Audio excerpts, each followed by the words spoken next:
તો ચલો ગાઈસ અમે આસોડા ગામે આવ્યા છે. એ મહાદેવનું મંદિર છે જે સિદ્ધાર્થ સોલંકીએ બનાવેલું છે. 1200 વર્ષ જૂનું છે. બાપડ ભૂત કરી હતો એ એક નાઇટમાં મંદિર બનાવેલું.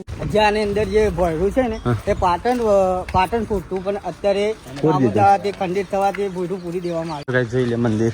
આપણી પહેલી મુલાકાત છે આ ગામે. બહુ જૂનું છે, 1200 વર્ષ જૂનું છે. ચલો ગાઈસ મંદિરની મુલાકાત કરીએ તા. ગણપતિ દાદાનું, હનુમાન દાદાનું. તો ગાઈસ આ મંદિર છે ને, લોકો એમ કહે છે કે એક નાઇટમાં બનાવેલું છે મંદિર. જય મહાદેવ, જય માતાજી. તો ગાઈસ જોઈ લો શિવજીનું મંદિર અંદર.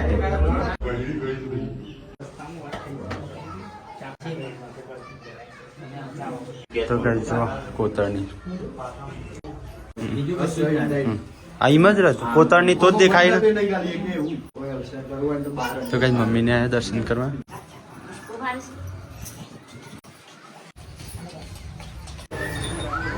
એક નાઇટમાં બનાવેલું છે તો કોતરણી છે કરી.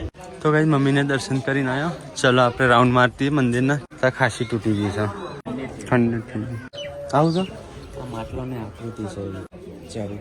હા, એક નાઇટમાં મંદિર બની દો એમાં છે ને સવાર પડી જતો ને એટલે આ અધૂરું છે ને, હજી અધૂરું જ છે.